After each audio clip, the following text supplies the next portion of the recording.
Биздин пайдалуу китептер каналына кош келипсиздер. Жакын адамдарыңыз ийгиликтүү болушун кааласаңыз, бөлүшүп, лайк басууну унутпаңыз. Жаңы аудио китептерди өткөрүп жибергиңиз келбесе, каналга катталып, коңгуроону басканды унутпаңыз. Экинчи бөлүм. Сыйкырдуу таң. Айла түгөнгөндө жаралган метод. Айла түгөнү түп тамырынан бери өзгөртүүнүн сырьёсу. Мурда өзү ишенген нерселердин баарын өткөн учурга калтыра алган адам гана куткарылып калам деп үмүттөнө алат. Уильям Берроуз. Өзүнүн жашоосун олуттуу өзгөртүү үчүн адам эргүү абалында болушу керек. Же айласы түгөнгөн абалда болушу керек. Энтони Роббинс. Өзүмдүн салыштырмалуу кыска өмүрүмдө бактыга жараша мага көпчүлүк адамдар эч качан болгусу келбеген абалда 2 жолу болууга туура келди. 2 жолу сызга отуруп калдым. Бактыга жараша дегенимдин себеби так ушул эң оор учурларда сабак алдым. Тажрыйба топтодум. Алар жыйынтыгында өзүм дайыма каалаган жашоону куруу үчүн өзүм болууга милдеттүү болгон адамга айланууга мүмкүндүк берди. Эң башка адамдарга өздөрүнүн чектөөлөрүн жеңүү үчүн жана алар жашоодо өздөрү жете алабыз деп эсептегенден да көп нерсеге жетүүгө жардам берүү үчүн ийгиликтеримди эле эмес, жолум болбогон учурларымды да пайдалана алам. Бул үчүн мен тагдырга ыраазымын. Биринчи жолу туңгуюкка калган учур. Бейтап, чамасы жеринде эле көз жумган. Сиздер буга чейин билгендей, мен биринчи жолу туңгуюкка калган учур акыркы учурда болуп кала жаздаган. Мен анда 20 жашта элем. Ал учурда мас айдоочу айдап бараткан жүк ташыгыч машина менин автомобилимди сүзүп кетти. Анын натыйжасында кырсык болгон жерде мен дээрлик көз жумган элем. Ошол кутулбас балейден кийин кантип өзүмө келгендигим жөнүндө ошондой эле ошол тажрыйбадан алган сөзсүз түрдө жана эч бир токтоосуз сиздин да жашооңуздун сапатын жакшырта турган 8 сабак жөнүндө өзүмдүн тагдырыңа тике кара, жашап жаткан жашооңду сүйүп, ошол эле учурда кыялданган жашооңду кантип жаратуу керек аттуу биринчи китебимде толук сүрөттөп бергенмин. Экинчи жолу туңгуюкка калган учур. Карызга белчемден баттым.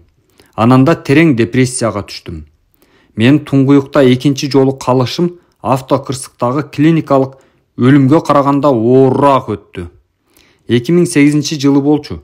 АКШнын экономикасы чуулгандуу 1930 жылдардан кийинки эң жаман репрессиянын эң эле оор учурунун башынан өткөрүп жаткан эле. Автокырсыктан бир керемет болуп аман калган мага андан бир нече жыл өткөндөн кийин сатуу жыйынтыгы боюнча өзүм иштеген компаниянын эң мыкты кызматкерлеринин бири деп аталган, ал гана эмес, компаниянын даңктоо залындагы тарых барактарына аты киргизилген, коучинг боюнча бир топ кирешелүү жана ийгиликке жеткен бизнести түзгөн жана бестселлер болгон китеп жазган адамга тагдыр кайрадан чакырык таштады. Бул жолу өтө чоң каржылык көйгөйлөрдөн келип чыккан, абдан катуу таасир эткен психикалык жана эмоциялык бүлүнүү болду. Дээрлик 1 сааттын ичинде эле мен түзгөн кирешелүү иштер киреше алып келбей калды. Мен 1 айлык кирешемдин жарымынан көбү кыскарды. Анан кокусунан эсептеримди төлөй албай калышымды түшүндүм. Жакын арада эле жаңы үй сатып албадым беле. Колукту менен турмуш курууга убадалашкан элем. Болочок жубайым экөөбүз биринчи балабызды көрүү жөнүндө пландарды түзүп жатканбыз. Карызга белчемден батып калгандыктан убагынан аябай кечигип, узак убакытка чейин жабылбаган ипотека төлөмдөрүнүн айынан өмүрүмдө биринчи жолу терең депрессияга түштүм. Мен өз жашоомдун графигинин эң эле төмөнкү чекитинде турган элем. Мындан да жаман нерсе барбы? Балким кимдир бирөө үчүн бар болушу мүмкүн. Бирок менин учурумда мен үчүн мындан өткөн жаман нерсе жок эле. Чынында эле, мен таптакыр туңгуюкта калдым. Эмне үчүн карыз өлүмдөн да жаман болду? Эгерде менден автомобиль кырсыгы оор болдубу же каржы көйгөйүбү деп сурашса, мен ойлонбой туруп экинчиси деп айтаар элем. Ал гана эмес, азыркы күнгө чейин ушинтип ойлойм. Жүк ташыгыч машина менен бетме-бет сүзүшүү, 11 сөөктүн сынышы, баш мээнин ордуна келгис жабыркашы, 6 мүнөттүн ичинде клиникалык өлүм абалында болуу, комадан чыккандан кийин балким эми эч качан баспай да калышы мүмкүн экенин билүү. Булардан жаман нерсе жок деп көпчүлүк адамдар айтышы толук мүмкүн. Үрөй учурган автокырсыктын натыйжасында болгон физикалык, психологиялык жана эмоционалдык азаптануу ар бир адамдын жашоосунда чыныгы туңгуюк болуп калары талашсыз. Бирок менин учурумда эмес. Эсиңиздеби? Кырсыктан кийин баары мен жөнүндө кам көрүп жатышты. Ооруканада менин керебетимдин жанында дайыма жакындарым отурушту. Менин көргөнү үзгүлтүксүз келип турушчу. Досторум менен туугандарым менин абалымды суроо үчүн, жуунтуп тарантып коюу үчүн, өздөрүнүн сүйүүсүн жана камкордугун көрсөтүү үчүн күнүгө келишчү. Менин эң сонун дарыгерлер менен медайымдар дарылашчу. Алар менин калыбыма келишимди ар бир кадам көзөмөлдөп турушчу. Апам мага тамак жасап, ооруканага алып келчү. Иштеп акча таап, төлөмдөрүмдү төлөш керек деген ой менде жок эле. Ооруканадагы жашоо негизинен жеңил жана жагымдуу болчу. Экинчи жолу баары башкача болду. Мени эч ким аяган жок. Мени көргөнү эч ким келген жок. Мен жөнүндө таптакыр кам көрүшкөн жок. Бир да бирөө менин караган да жок. Эч ким мага сүйүктүү тамактарымды жасап алып келип берген жок. Мен өзүм менен өзүм болчумун. Эң эле оор экономикалык кырдаалда баарынын тең чечиш керек болгон өздөрүнүн көйгөйлөрү бар эле. Андан көп өтпөй эле домино эффекти жашоомду дээрлик баардык тармактарында кыйынчылыктарга алып келди. Мен толугу менен физикалык, акыл эстик жана каржылык хаоста калдым. Бул тизмени чексиз уланта берүүгө болот эле. Болуп көрбөгөндөй бир коркунуч жана өзүмө ишенбегендик ушундай катуу азапка салгандыктан, ошол коркунучтуу күндөрдө өзүмдү бир аз жайлуураак сезген жер керебетим болчу. Канчалык аянычтуу кылбасын, бирок кечинде жылуу төшөгүмдү жамынып, башыма үйүлгөн көйгөйлөрдөн бир азга болсо да жашынып жата алам деген жалгыз ой эртеден кечке чейин мени сооротуп жүрөр эле. Бул багытта кадам таштоого бир да жолу батынбаганым менен өзүмдү өзүм өлтүрүү жөнүндө ой дээрлик күнүгө башыма келип турчу. Менин өлүмүм атам менен апамды таптакыр талкалап кетет деген бир гана ой өзүмдү өзүм өлтүрүү жөнүндөгү идеяны четке кагып, акыры күчүмдү жумшап жашоомду улантуу үчүн жетиштүү болоор эле. Жан дүйнөмдүн түпкүрүндө сенин жашооң канчалык үрөө учурарлык болуп калса да баарын өзгөртүүгө дайыма жол табарын билчүмүн. Ошондой болсо да өлүм жөнүндөгү ойдон алыстай албай жүрдүм. Мен болгону өзүм кептелген каржылык туңгуюктан чыгуунун жолун таптакыр көрбөдүм. Жан дүйнөмдүн азаптануусун басуудан башка эч нерсе жөнүндө ойлоно албадым. Мен жашоомдун өзгөрткөн таң. Андан кийин бир таңдын ичинде бүт баары түп тамырынан бери өзгөрдү. Ал күнү да бир нече жумадан бери уланып жаткан болуп көрбөгөндөй маанай пастык жана айла түгөнгөндүк менен ойгондум. Бирок андан ары ошол таңда баары башкача жол менен кетти. Чындыгында мындай болду. Мен досумдун кеңеши менен ал айткандай мээмди тазартуу үчүн чуркап келүүгө жөнөдүм. Жок, сиз ойлоп калбаңыз. Мен делегеле чуркоонун күйөрманы эмес болчумун. Чындыгында чуркоо үчүн чуркоо моюнга алышым керек. Мен жашыруун жек көргөн аз сандагы иштердин бири болчу. Бирок менин жакын досум Джон Бергов мурунку күнү мага ар бир жолу өзгөчө маанайы пас болгон учурларда жана айласы түгөнгөндө чуркаганы жөнөрүн айткан. Анан чуркоого ойлорун бир калыпка келтиргенге, маанайын көтөргөнгө жана көптөгөн көйгөйлөрдү чечкенге жол табууга жардам берерин айтты. Бирок мен чуркаганды жек көрөм да деп мен Джонго каршылык көрсөттүм. Ал ошол замат сурады. А сен кайсынысын көбүрөөк жек көрөсүң? Чуркоонубу же азыркы өзүңдүн кырдаалыңдыбы? Мен чынында эле таптакыр айлам түгөнүп турган. Чынында эле жогото турган эч нерсем калган жок. Анан мен чуркап келгени жөнөдүм. Ошол таңда мен Nike Air Jordan баскетбол кроссовкасын айттым го, чуркоону урматтоочу эмесмин. Боосун тартып байладым да, чуркап баратканда жок дегенде жагымдуу жана пайдалуу нерсе угуу үчүн чөнтөгүмө iPad салып, жакында банктын мүлкүнө айланары айдан ачык болуп калган үйүмдүн сырткы эшигин көздөй жөнөдүм. Чуркап баратып, адамдын жашоосун өзгөртө алган. Ошондуктан менин бүткүл жашоомдун багытын өзгөртө баштаган эң эле күчтүү, терең ачылышты жасайм деп эч бир оюма да келген эмес эле. Мен Джим Рондун өзүн өстүрүү жана өнүктүрүүгө арналган аудиосун угуп бараткам. Андан кандайдыр бир башкача нерсени уктум. Аны мен мурун деле уккандыгым шексиз, бирок анын чыныгы, мааниси, чамасы мурда мага толук жеткен эмес. Кээде ушундай да болот эмеспи? Бир нерсени кайра угасың, бирок андан эч кандай жыйынтык чыгарбайсың. Анан бир күнү сага жетет. Балким кээ бир ойлорду, идеяларды толук туура түшүнүү үчүн акыл эс туура абалда болушу керек. Чамасы ошол таңда менин акыл эсим туура абалда, толук айласы түгөнгөн абалда болуп турган. Сиздин ийгилигиңиз өтө чанда гана сиздин өзүңүздүн жеке өсүүңүздүн деңгээлинен бийик болот. Себеби сиз ийгиликти өзүңүзгө тартууга жөндөмдүү киши боло алсаңыз гана аны өзүңүзгө тарта аласыз. Джимдин ишенимдүү сөздөрүн угуп, мен катып калгансып жолдо токтоп калдым. Бул философия менин бүткүл жашоомдун түп тамырынан бери өзгөртүп жибергени турган эле. Ийгиликтин параллели. Анан менин оюма бир нерсе кылт этти. Реалдуу жашоонун кубаттуу толкуну мени каптап кеткендей болду. Мен таң калтырган дааналык менен түшүнүп турдум. Буга чейин өзүмдүн кыялымдагы ийгиликти өзүмө тарта, жарата жана сактап кала ала турган адам болуу үчүн максаттуу бир да нерсе жасаган эмес экенмин.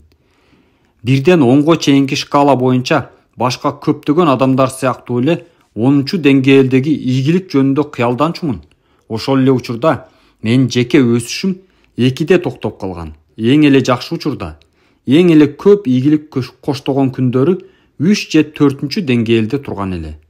Мен бул биздин жалпы көйгөйүбүз, баардык адамдардын көйгөйү экенин түшүндүм. Биз баардыгыбыз жашообуздун баардык тармактарында, ден соолукта, каржылык абалда, айландадагылар менен болгон мамиледе, карьерада, руханий жашоодо дегеле баардык жагынан 10-чу деңгээлдеги бийиктикке жеткибиз келет. Бирок эгерде бул жашоо тармактарындагы биздин жеке өсүшүбүздүн деңгээли, билим, тажрыйба, дүйнө тааным, ишенимдер жана башка ушул сыяктуу 10-чу деңгээлине жетпесе, жашоо катаал көрүнүшкө айланаары талашсыз.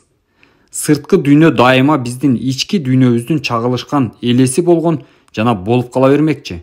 Ал эми ийгилик биздин инсан катары өсүшүбүздүн деңгээлине параллель жүрөт. Эгерде биз кыялыбыздагы жашоону куралаган адамга өзүбүздү айлантып өсө албасак, бизге каалаган натыйжага жетүү абдан кыйын болот. Анан мен артка кайрылып, үйгө чуркап келдим.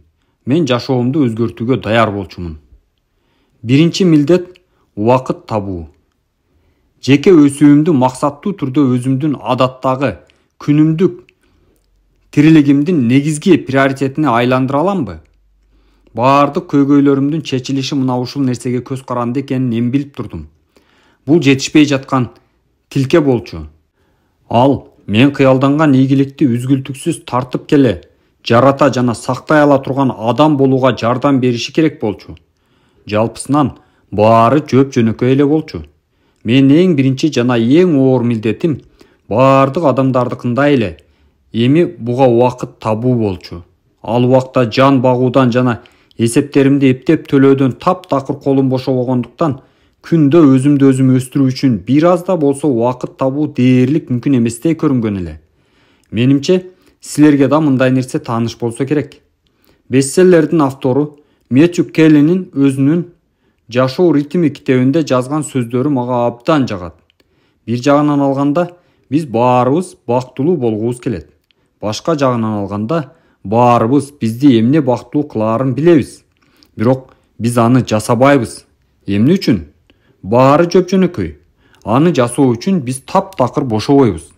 Кандай болуу үчүн бошобойбуз? Бактылуу болуу үчүн бошобойбуз.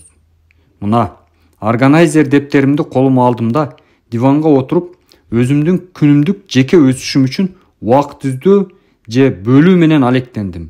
Анан төмөндөгүдөй варианттарды көрө алдым. Балким кечинде.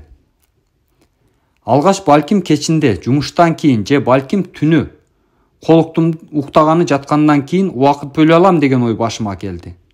Бирок бир аздан соң кечки убак бир күн ичиндеги келечектеги жубайы менен бирге өткөрө ала турган жалгыз убакыт экендигин түшүндүм.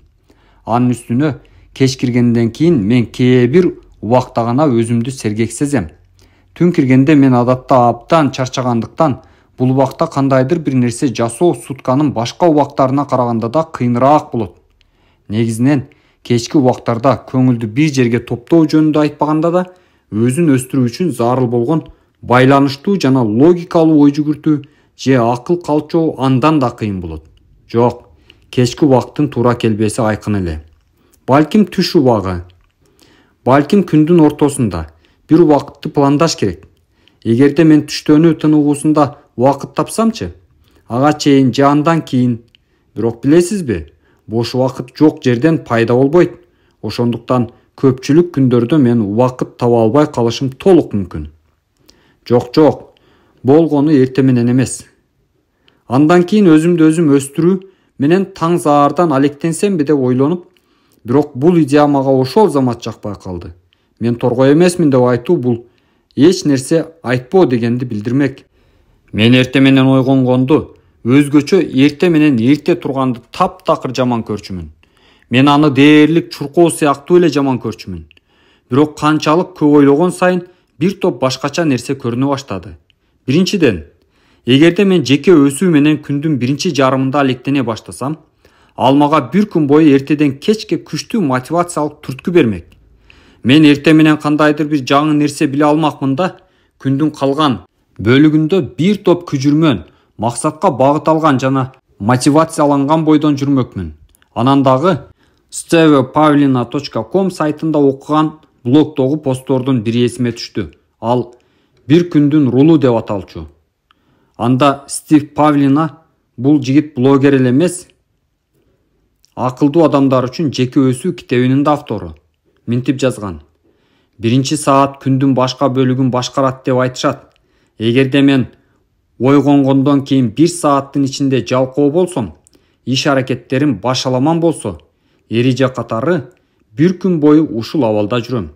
Бирок эгерде биз ушул биринчи саатты жемиштүү өткөрүүгө аракет кылсак, күндүн калган бөлүгү ошол сыяктуу оптималдуу жемиштүү болушу толук мүмкүн.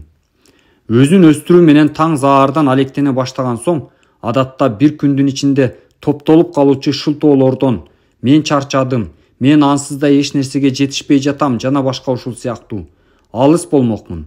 Мен жашоомдогу жана жумушумдагы башка баардык нерселер тоскоол болгонго чейин жеке өсүүгө убакыт бөлүп, аны менен чынында эле күнүгө алектенем деп кепилдик бере алат элем. Акыры көбүрөөк лайк келген, андан башка убакытты таптакыр таба албадым. Ойгоноор замат жеке өсүү менен алектенүү эң эле пайдалуу варианттай сезилди. Бирок мен ансыз да күн сайын таңкы саат 6-да өзүмдү мажбурлап жатып, кыйналганыма карабай эптеп төшөктөн турчумун. Себеби турууга убакыт келгендиктен айла жок эле.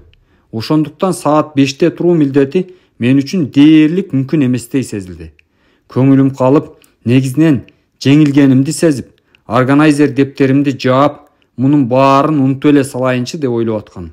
Ошол учурда кокусунан өзүмдүн устатым Кевин Брейстин үнү башыма угулду. Кевин дайыма минтип айтчу эле: эгерде жашооңду өзгөрткүң келсе, биринчи кезекте кандайдыр бир нерсени башкача жасаганга даяр бол. Шайтан алгыр. Албетте мен Кевиндин айтканы туура экенин түшүнүп турдум. Бирок бул эрте туруу милдетин таптакыр жеңилдеткен жок. Ошондой болсо да, өмүр бою өз эрким менен өзүмдү чектей турган торгой эмесмин деген ишеничимди жеңүү керек деген максатты алдыма койдум да, өзгөрүүгө дилгирлендим. Анан өмүрүмдө биринчи жолу максаттуу түрдө өзүмдү өстүрүү менен алектенүү үчүн күн тартибиме эрте менен саат 5-те турам деп белгилеп койдум. Экинчи милдет: эң көп таасир эткен нерсени жасоону баштоо. Андан кийин мага экинчи олуттуу маселени чечүү керек эле. Ушул кошумча сааттын ичинде менин жашоомо эң көп таасир эте ала турган жана аны тезирээк жакшы жакка өзгөртүп жибере ала турган эмнени жасашым керек? Китеп окусам болмок, бирок мурда деле окуучумун. А мен кандайдыр бир өзгөчө нерсе жасагым келген эле. Мен денени чыңдоочу көнүгүүлөрдү жасасам болмок, бирок бул да менде өзгөчө энтузиазм жараткан жок. Ошондо бир барак кагазды суруп чыктым да, ага өзүм билген, бирок мурда эч качан жасап көрбөгөн же жок эле дегенде ырааттуу жана үзгүлтүксүз жасабаган өзүн өстүрүү боюнча эң эффективдүү практикаларды жазып чыктым. Мен тизмеме медитация, аффирмация, визуализация, күндөлүк жазуу, ошондой эле китеп окуу жана дене чыңдоочу көнүгүүлөр кирди. Иш аракеттин так ушул 6 түрүн тандап алдым да, булар менин жашоомо тез жана күчтүү таасир этүүгө жөндөмдүү деген чечимге келдим. Алардын ар бирине 10 мүнөттөн убакыт бөлдүм да, алардын баарын кийинки таңда жасап көрүүнү пландадым. Эң кызыгы, бул тизме жөн гана карап туруп, кокусунан өзүмдүн бир аз болсо да мотивация алганымды сездим. Анан кокусунан эле 1 саат мурда ойгонуу идеясы мага коркунучтуу болбой калды. Ал гана эмес, бара-бара жага да баштады. Ошол түнү зор уктадым. Мен тезирээк эле таң атсын деп жаттым. Таңкы саат 5-те ойготкуч сааттын коңгуроосу шыңгыраганда көзүмдү ачып, кубаныч менен энтузиазмга толуп турган жаным төшөктөн пружина сымал секирип турдум. Бул таптакыр кыйын деле эмес экен. Тескерисинче сергитет экен. Бул учур Рождествонун таңында ойгонуп, көзүмдү ачкандагы сезимдеримди эсиме салды. Өмүрүмдө буга чейин эч качан ушунчалык жеңил турган эмесмин. Өзүмдү жигердүү сезген эмесмин жана жаңы күнгө ушунчалык умтулбасам керек. Бала кезимде Рождество, анан бүгүн. Мен жашоомду түп тамырынан бери өзгөрткөн таң. Мен тишимди жуунуп, туп-туура 5-тен 5 мүнөт өткөндө колума 1 стакан суу кармаган бойдон конок бөлмөдөгү диванга отурдум. Узак убакыттын ичинде биринчи жолу менде келе жаткан күнгө чоң кызыгуу пайда болду. Көчөдө али караңгы эле. Ушул нерсенин өзүндө да рухту чыңдай турган жана энтузиазм бере турган кандайдыр бир нерсе бар эле. Мурунку күнү түзүлгөн, өзүн өстүрүүгө багытталган, мен көптөн бери билген, бирок олуттуу түрдө эч качан алектенбеген иш аракеттердин тизмесин сууруп чыктым да, ар бир пунктту биринин артынан бирин кезеги менен баарын аткарып чыктым. Тынчтык. 10 мүнөттүн ичинде мен толук жымжырттыкка дуа кылдым. Медитация жасадым. Дем алуума көңүл топтоп отурдум. Чыңалуу азайып баратканын, бейпил тынчтык бүткүл денеме толуп, акыл эсиме жаңымдуу таасир этип жатканын сездим. Моюнга алуу керек. Бул сезим менин кадимки чаржайыт, таңыма мүнөздүү хаостон таптакыр айырмаланып турду. Узак убакыттан бери биринчи жолу өзүм менен өзүм гармонияда болгонумду сездим. Китеп окуу. Мурда эмне үчүн китеп окууга убактым жок экендигине ар кандай шылтоолорду тапчымын. Бирок бул жолу китеп окууну өзүм дайыма каалап жүргөндөй, күндө жасалуучу ишиме айлантууга үмүттөнүү менен абдан жигерденип окуп жаттым. Текчеден классикалык Наполеон Хиллдин Ойлон жана бай китебин колума алдым. Көптөгөн башка китептердей эле мен аны да баштап, бирок ошону менен окуп бүтүргөн эмесмин. 10 мүнөт бою окуп олтуруп, бир нече пайдалуу идеяларды таптым да, аларды ошол эле күнү ишке ашырууну чечтим. Ошол жерде жашооңду түп тамырынан бери өзгөртүү үчүн бир эле жакшы идеянын жетиштүү экени эсиме түштү да, өзүмдү абдан сергек сездим жана ички дүйнөм күчкө толду. Аффирмация. Мурда аффирмациянын күчүн эч качан тажрыйбамда колдонуп көргөн эмесмин. Эми Ойлон жана бай китебин позитивдүү аффирмация жөнүндө окуп, чыныгы таң калыштуу сезимде болдум. Ал менде, биздин ар бирибизде кандай чексиз потенциал жатканын күчтүү эскертмеси болду. Анан мен өзүмдүн аффирмациямды жазууну чечтим. Бир аздан соң жашоодон эмнени каалаганымды, ким болгум келгенин жана жашоомду жакшы жакка өзгөртүү үчүн эмнеге даяр экенимди баракка жаза салдым. Натыйжада өзүмдүн күчтүү жана максаттуу сездим. Визуализация. Андан кийин дубалда илинип турган визуализация тактайын түшүрдүм. Мен аны Секрет фильмин көргөндөн кийин жасаганмын. Бирок чынын айтканда, ага бир жолу карап койгонго да кээде гана убакыт таба алчумун. Анын түз кызматына ылайык визуализация куралы катары пайдалануу тууралуу айтпай эле коеюн. 10 мүнөт бою менин көңүлүмдүн чордонунда бир сүрөт экинчи сүрөткө алмашып жатты. Алардын ар бирине тыным жасадым. Бир нече мүнөткө көзүмдү жумуп, эгерде ушул нерсе кокусунан чындыгында эле мен жашоомдо болсо, өзүмдү кандай сезмек экенимди бүткүл жан дүйнөм менен сезүүгө аракет кылдым. Анан жан дүйнөмдө чоң эргүүнүн пайда болгонун сездим. Күндөлүк жазуу. Андан кийин мурда сатып алган көптөгөн күндөлүк дептерлеримдин бирин ачтым. көпчүлүк адамдардай эле мен бир нече күн гана күндөлүк жазууну уланта алчумун. Эң узак дегенде 1 жума жазчумун, андан көп эмес. Ал күнү күндөлүккө эмне үчүн тагдырыма ыраазы экенимди жаздым. Ошол замат депрессиям буга чейин өзүнүн жагымсыз, чүмкөгөн салмагы менен үстүмдөн басып турган калың туман сымал акырындап суюлуп жоголо баштаганын сездим. Ал бир отоло тарап кеткен жок, бирок мен өзүмдү бир топ жеңил сезип калдым. Болгону тагдырга эмнелер үчүн ыраазы экенимди дептерге жазуу менен мен өзүмдүн көңүлүмдү көтөрө алдым. Мен ыраазы болдум. Денени чыңдоочу көнүгүүлөр.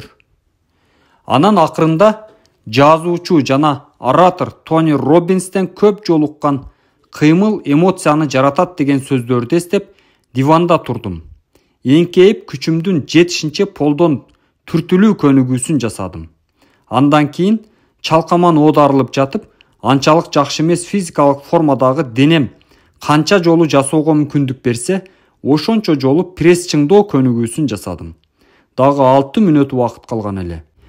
Анан DVD плеерге менин колуктума тиешелүү йога боюнча дистердин бирин салып коюп алып, калган убакытта ошол руханий практика менен рахаттандым. Анан өзүмдүн энергияга толгонумду сездим. Бул бир укмуштуудай нерсе болду. Ишенесизби? Бул жашоомдогу эң эле тынч, мотивация алган, энтузиазм берген жана күч берген, эргүү тартуулаган, ыраазчылык сезимин ойготкон жана энергияга толтурган күндөрдүн бири болчу. Ал эми саат болгону таңкы 6-ны көрсөтүп турган. Кереметтин эле так өзү. Андан кийинки бир нече жума бою мен саат 5-те ойгонуп, жогоруда сүрөттөлгөн өзүн өстүрүү боюнча 1 сааттык программаны кармандым. Андан кийин өзүмдүн абалыма жана жетилген прогресске абдан канааттанып, дагы көбүрөөк нерсеге жетүүнү чечтим. Анан бир жолу кечинде уктоого даярданып жатып, мен ошол убакта таптакыр мүмкүн эместей сезилген нерсени жасадым. Ойготкуч сааттын жебесин 4кө жылдырып койдум. Ошол түнү уктап баратып, мен таптакыр акылдан адашсам керек деп ойлодум. Таң калыштуу. Бирок саат 4-тө ойгонуу, саат 5-те ойгонуудай эле жөнөкөй нерсе экен. Ал гана эмес, мындай эрте ойгонуу мен мурда эрте менен ойгонууну жек көрүп, ага ар кандай жолдор менен каршылык көрсөтүп атып турган баардык күндөрүмдөгүгө караганда 10 эсе оңоюраак экен. Мен стрессим кескин жоюла баштады. Мен энергияга толуп турдум. Ойлорум так жана даана болуп жатты. Өзүмдү бактылуу сезип, күчкө толуп жана шыктанып жүрдүм. Мен кайрадан мурунку калыбыма келдим. Бирок ушунчалык чоң күч менен жана чоң ылдамдыкта өсүп жатканымды, ошону менен тез арада өткөн учурдагы өзүмдүн өркүндөтүлгөн версияма айланып баратканымды сезип жаттым. Жаңы энергия, мотивация, дааналык жана көңүлдү бир жерге топтоонун жардамы менен алдыга так максаттарды коюу, стратегияны иштеп чыгуу, өзүмдүн бизнесимди сактап калуу жана кирешемди көбөйтүү боюнча планда ишке ашыруу бир топ жеңил болчу. Биринчи сыйкырдуу таңдан кийин 2 айга жетпеген убакта менин кирешем кризиске чейинки деңгээлге жетип эле токтоп калбастан, мен үчүн мурда кол жеткис болгон өлчөмгө чейин өстү. Коучинг өткөргөн кардарларыма келечекте сыйкырдуу таң тууралуу айтып бергим келерин түшүнгөм. Ошондуктан өзүмдүн методума ат ойлоп табышым керек болчу.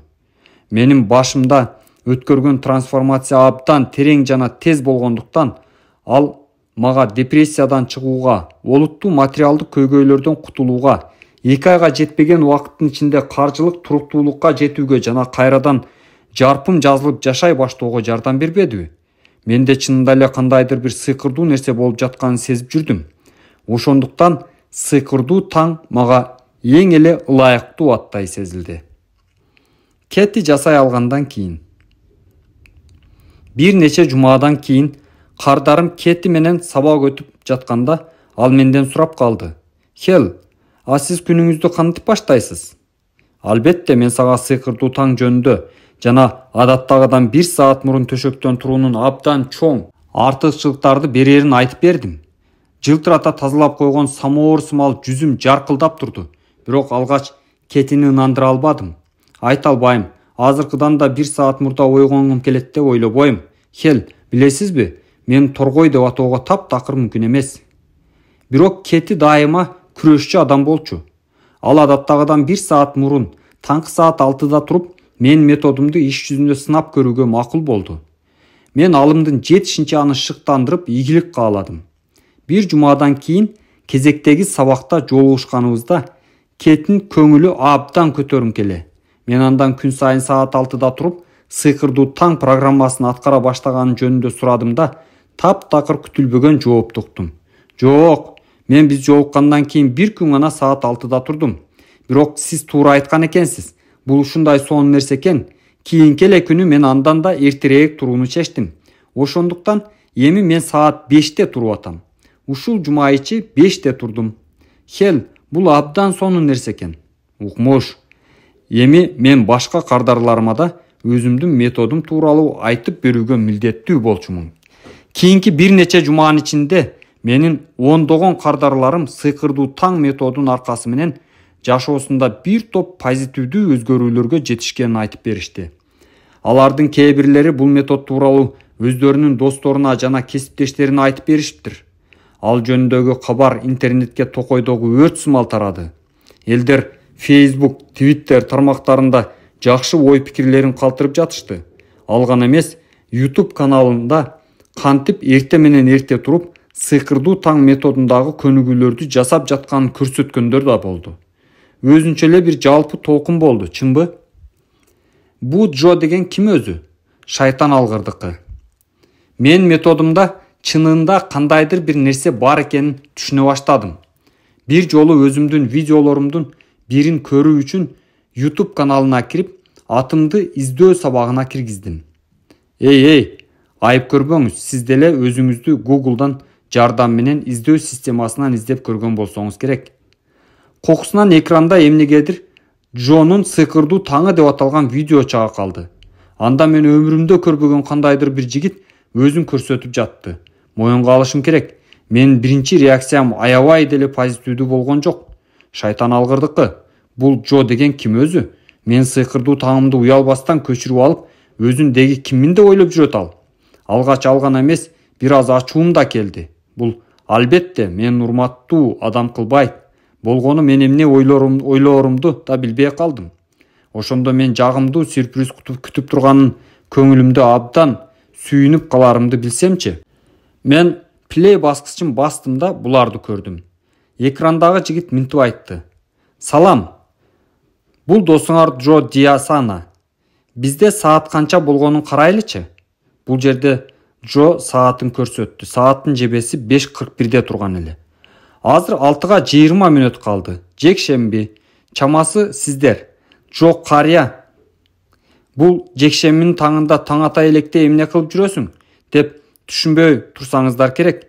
Билесиздерби? Сиздер андан көрө miraslemoning.com сайтына кирип көрсөңүздөр. Мына, miraslemoning.com сайтындасыз. Мен ролигимди көрүңүз. Анан жүктөп алыңыз.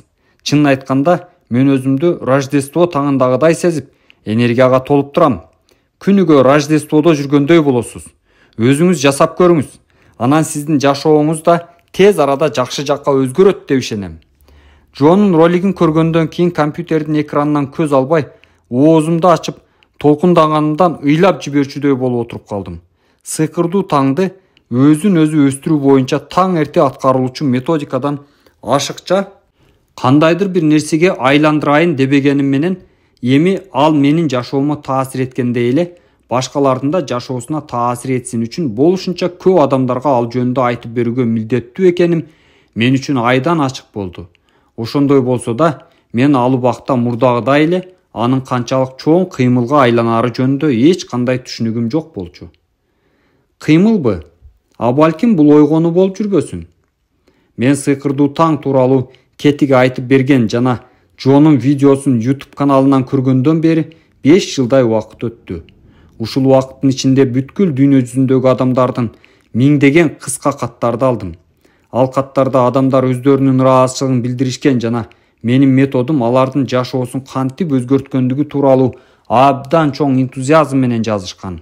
Бул чындыгында эле күн сайын эрте менен туруп, жеке өсүү жолуна дагы бир кадам таштоо деген баа жеткис белекти өзүнө тартуулоого чечкиндүүлүк менен багыт алган ар түрдүү адамдар катышкан бүткүл дүйнөлүк кыймыл, глобалдуу ойгонуу болуп калды. Азыр мен сыйкырдуу таң методу дүйнөгө кантип таасир эте алаарын толук элесин көрө алам. Ал башка адамдардын жашоосуна оң таасир көрсөтүү үчүн жана айланабыздагы дүйнөнү жакшы жакка өзгөртүү үчүн биздин ар бирибизге өзүбүз жашагыбыз келген жашоону жаратуучусу болууга мүмкүндүк берет. Аны кандай атабагын сыйкырдуу таң кыймылыбы, ойгонуусубу же азыр көптөрү айтып жүргөндөй миссиясыбы мааниси эч өзгөрбөйт.